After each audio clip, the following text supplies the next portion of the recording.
They call themselves the future of the Republican Party, and after November 2nd, they could find their party back in control of Congress. In a new book called Young Guns, a new generation of conservative leaders, Minority Whip Eric Cantor, Congressman Paul Ryan, and Congressman Kevin McCarthy say Republicans lost the confidence of the American public when they didn't deliver on what they promised. So I began our conversation asking who lost, actually, the confidence of the American people, and where do they think the party needs to go next? What we did, Candy, is the three of us got together a couple years ago and said, you know what, we are tired of what's happened to our party, whether it's in our ways of spending or the conduct of leadership. And you know what, the voters agreed with us back then because they fired us in 06 and 08. We also said, you know, this country has now gone way off track, and we've got to go in search of new people that can come to the table that want to go to Washington for the right reasons.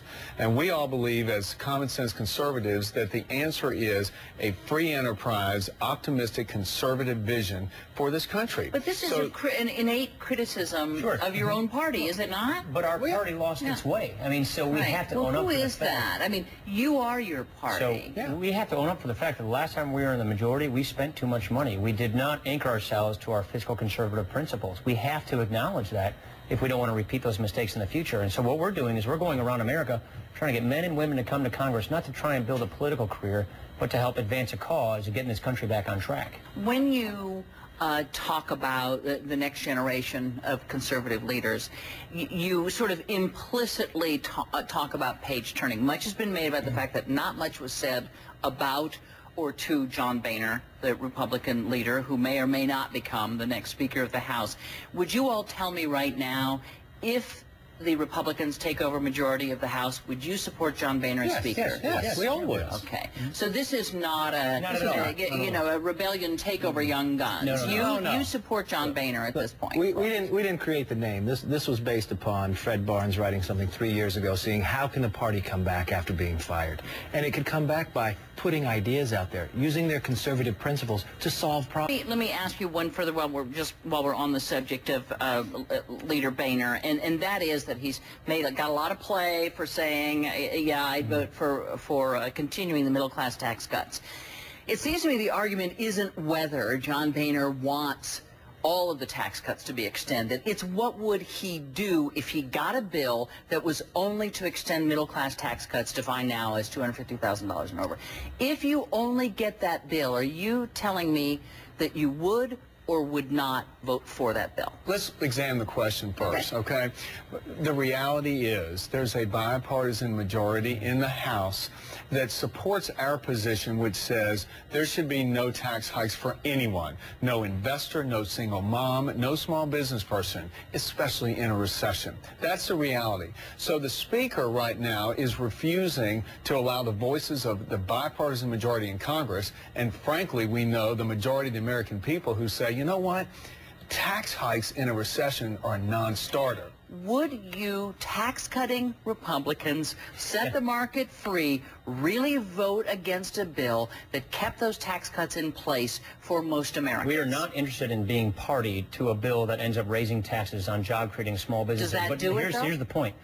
Here's who can answer this question. The Speaker of the House, Nancy Pelosi, can bring a bill to the floor that extends all of the tax rate cuts, and it would pass. Right now, the energy out there, as you all well know, are people who are backed by the Tea Party, which is actually a lot of different entities at this point. Do you easily see a transition from Tea Party candidates, be they in the House or the Senate, into the Republican caucus?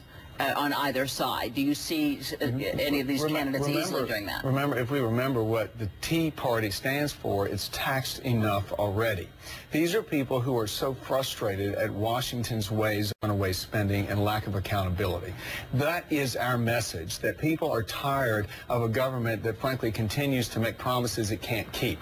And we're about some transparency, some straightforward discussion as to how we can address the growth in federal government that needs to be reined in, how we're going to cut federal spending, and ultimately how we get people back to work. And let me just, as a final question, say to you, if I'm a voter and I'm sitting out there and I'm listening to you, I may be in my head going, yeah.